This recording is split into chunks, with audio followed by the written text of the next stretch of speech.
First, we are joined by the very unpredictable former NFL head coach Eric Mangini. I say that because I said, hey, Coach, how was your night last night? Thinking you watched one of 27 games that may have been happening anywhere in the country. You, instead, were at the Cher concert. Oh, well, no, at the Broadway. Whatever, semantics. A friend of our family is the young Cher, and she's amazing. Words, words, words. How was Cher? Cher, the show was fantastic. Good. Cher showed up. There you go. Cher is not in the show. I just found that out. It's a musical about her. Okay, we're going to take you through. Let me guess. Is Bruce Springsteen not in his show either? No. Okay, you get the one outlier. There you go. He is the show. That's why I thought that. For those who don't believe in a Super Bowl hangover, take a look at last week's Eagles performance. I'm not sharing anymore. Don't share anything. Philly got steamrolled by the Saints 48-7, the worst loss by a defending Super Bowl champion ever. That, my friends, is a football hangover. Eagles now sit at 4-6. They are slowly watching their playoff hopes slip away. Here's Philly safety Malcolm Jenkins on his team's lackluster performance. It was just embarrassing. You know, quite frankly, it was one of those things that I didn't feel like as a team we had a lot of fight. I'd rather get thrown out of a game than just lay down and take it. And, you know, it was a ton of frustrations.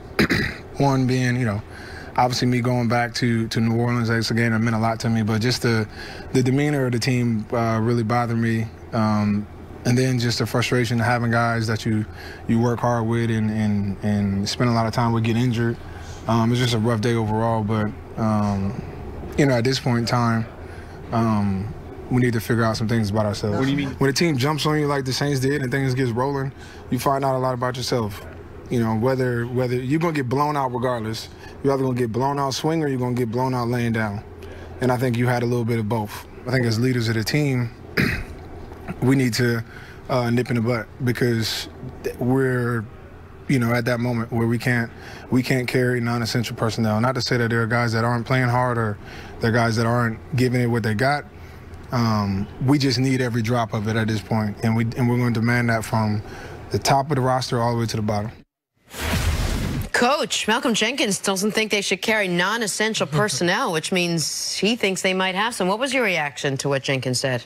Well, I had different reactions throughout it, and I thought, here's a guy who's going back to a team that he played for, had a lot of success with, and the game might have been even a little bit more meaningful and personal to him, so it was hard for him to see other guys maybe not respond the way that he did going into the game. But I do think when you talk about responding to adversity and you talk about dealing with a situation like they were in, which became embarrassing, it goes to controlling your emotions. And here, Malcolm Jenkins, the guy who gets beat on 4th and 7 for a touchdown, what does he do? He throws up the bird. So that to me is not the best example of controlling your emotions, of providing leadership, of responding the right way.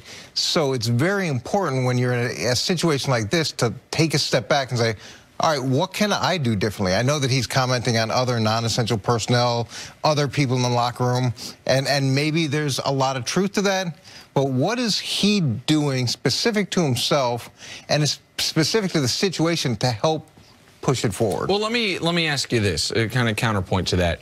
The things he needs to do specific to himself, he doesn't have to tell the world about. I think as a team leader, is it on the board? Because Jenkins isn't a guy that, he's not Jalen Ramsey. He's not a guy that talks a lot of trash about other players. But he is a guy, as the lone remaining starter in that secondary, as one of the only guys on the team that had won a championship before the Philadelphia Eagles won one last year, and as one of the oldest players on the team, to maybe put that message out there intentionally as a message to the other guys, knowing, I think those guys see how hard he works, knows that he is handling his business individually, and obviously he needs to play better, everybody does, but is there not something to be said about him trying to set the tone, not that different than the comments you really liked from Cam Hayward 6 weeks ago, when he talked about either basically get with it or get lost, like get on the page or get off the field? Is there no similarity to you there? But what else did Cam Hayward say? He said, I don't care if I get another sack the rest of the season. I don't care what my personal statistics statistics are, this needs to happen. And he didn't.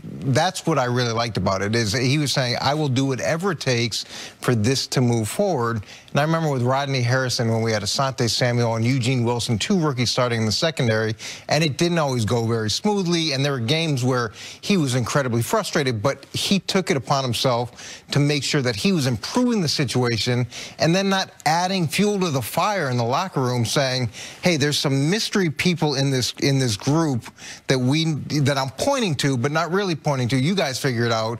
It just creates a big, giant distraction. And ultimately, this league is about winning and losing, Coach.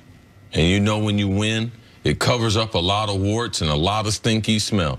But when you start to lose, and I said this about Philadelphia, when they start making all those comments of, oh, how much more fun they have, and people are like, oh, yeah, you know, if I want to play, I want to have some fun. I don't want to play in New England. I want to play in Philly. Yeah, right. Let me tell you where you want to play, where you win. Because no place where you're playing, you're losing, are people happy and are people being called out. Malcolm Jenkins, I've been knowing him a long time. He's been a leader at every level he's been at. High school in the Jersey area, great high school athlete, recruited Ohio State, captain there, high achiever there, drafted in the first round by the Saints, high achiever there. Sean Payton called him one of the big mistakes that they have made from a personnel standpoint, allowing him to leave in free agency. Now a world champion again with the Philadelphia Eagles. So what you saw in that game was a breaking point. Sean Payton went after him. Now, there's a reason why he left there. It might have been money, and Sean might be saying that, but Malcolm Jenkins took it personal, and you're right. He went into the game. It was a little more personal than him. And also, in a blowout, it's 4th down. They didn't have to. They went after him, and that happens in the NFL all the time. So, to me, the reason why he responded in a way that wasn't his normal character, that was his breaking point. And everyone in this league's got a breaking point, and that's what you're starting to see with this team. So, man, it's hard to lead when you're losing. It's hard to lead when you have certain expectations of yourself. You try to pass that on to other people, and the people aren't as responsible. That's what younger players are. So I can understand what he's saying. I'm not making an excuse for it. Right. It's not a behavior that I accept, but that's the way this league is.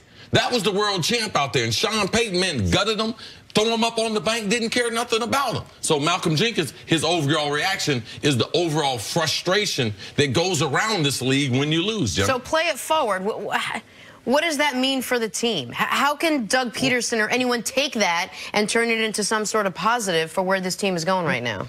Well, look, there's some truth to what he was saying, too. I didn't think they responded very well to adversity. I didn't think that the energy level and the body language was great when things went south. So that does need to be addressed. There has been a lot of transition on this team. Guys that were there last year playing leadership roles aren't there, and sometimes we group it as the defending champions, and you think everything's going to be the same.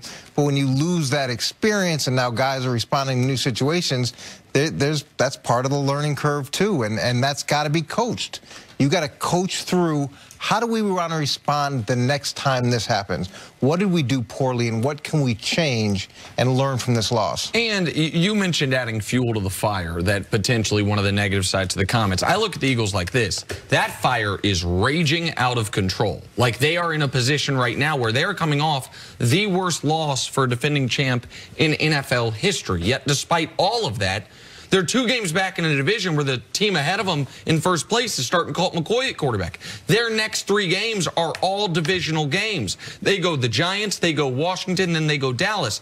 They still somehow, 8 wins might win the NFC East. Like, this still can be salvaged at least partially, and I think it's a last resort for Malcolm Jenkins. I think his to use the, I think he's like, listen, maybe I am adding fuel, and maybe this is finally slowing it down, because I don't think he's a selfish player, and I know that's not what you were saying. I think he was trying to do what he thought was most important as a leader and as one of the guys on the team who can speak out. But Chris can tell you this, in the locker room, the players know who's working, who's not working. The players know who's doing the right things off the field when they're at home. They know. So if you're a leader, one of the things that you expect as a head coach or as an organization is that you go and spend time with that person. Say, look, this behavior's not acceptable. You're affecting all of us. And I would hope that that's what he's doing, as opposed to publicly saying, yes, hey, we've got some guys that are doing this. Yes. Now it becomes a witch hunt. Who's doing it? Who, you know, why is it being done? And people respect his voice. They do, and I'm sure guys would respond. The things that he's done in the league, everybody has respect for. So if you're a young player, a guy who's not holding up your end of the bargain, then you should respond to Malcolm as well. That's what Cher said.